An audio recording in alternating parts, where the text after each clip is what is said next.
Joe Gardner's jazz dreams are about to come true. But before he can step on stage, he takes a fateful step into the unknown. Let's begin now. Joe Gardner fought the urge to cover his ears. His middle school band students were playing a basic jazz number, but they couldn't keep up, keep time, or keep still. That same day, Joe learned that his part-time teaching job had been made full-time. But Joe's dream was to play jazz. He believed it was what he was born to do, his true purpose. Later that day, Joe's phone rang. It was Curly Baker, one of Joe's former students. He told Joe that he was the new drummer for the Dorothea Williams Quartet.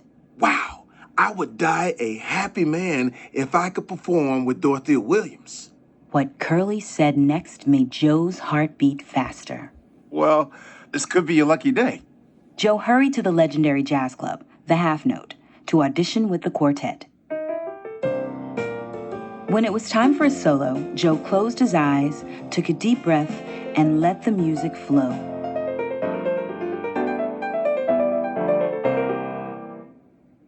Afterward, Joe saw that everyone had stopped to listen. Sorry, I zoned out a little back there. Dorothea Williams smiled. Get a suit, Teach. A good suit. Back here tonight, first show's at 9, sound check's at 7. We'll see how you do. Joe walked through the city, chatting on his cell phone and sharing the good news. You're never gonna believe what just happened. I did it. I got the gig. Just then, Joe saw a motorcycle heading right for him. He quickly stepped out of the way and fell into an open manhole. Joe's fall landed him on a moving sidewalk, headed for a bright light in the distance. It was the great beyond. He turned and ran away from the light. I'm not finished. I gotta get back. I don't want to die. Joe ripped through a barrier and started falling again. This time, Joe landed in a beautiful, bright meadow. A counselor named Jerry appeared and welcomed Joe to the U Seminar, where new souls prepared for life on Earth. Jerry thought Joe was a lost mentor, a soul who had lived an amazing and inspiring life. Mentors help new souls find their spark and earn their Earth Pass. Getting an Earth Pass would be Joe's ticket home. Meanwhile, high above the moving sidewalk, the U Seminar's accountant, named Terry, counted the souls as they passed by. Suddenly, she stopped. There's a soul missing. The count's off. Thinking Joe was a lost mentor, the counselors assigned him a troublesome soul known as 22. How many times do I have to tell you? I don't want to go to Earth. 22 had already been through hundreds of mentors, but Joe was unlike the others. He wanted to go back to Earth. 22 couldn't believe it. She agreed to give him her Earth Pass as soon as they found her spark. The pair made their way to the Hall of Everything. Baking could be your spark. But nothing about baking inspired 22. She tried other professions, but still no spark and no Earth Pass. You told me you tried. What can I say, Joe? Earth is boring.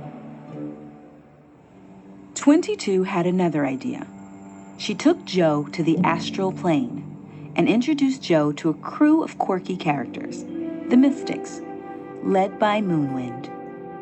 Though the Mystics' minds were in the astral plane, their bodies were still on Earth. The Mystics, in the habit of helping lost souls, helped Joe open a portal to Earth. Joe closed his eyes, focusing on his body on Earth. When he opened them again, Joe could see himself lying in a hospital bed, a therapy cat curled in his lap. Joe was ready to jump through, but Moonwind was worried. No, Joe, don't rush this. It's not the right time. Joe jumped anyway, accidentally knocking 22 into the portal with him.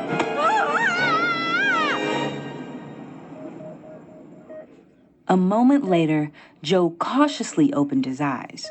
The good news was that he was in a body. The bad news? He was in the wrong body. No. I'm in the cat? Wait a minute. If I'm in here, then who? Joe looked at his body. 22 was in there, and she was horrified. I'm in a body? No! Joe did his best to stay calm. This was all Moonwind's fault, he decided. Okay, gotta find Moonwind. He can fix this. After escaping the hospital, Joe and 22 ended up on the streets of New York. 22 was rattled by the hustle and bustle of the city streets.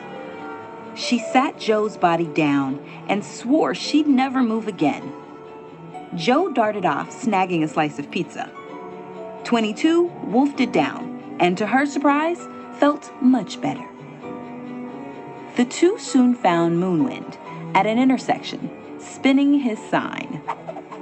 The mystic promised he would get Joe back into his body. See you at the half note at 6:30. I'll take care of everything.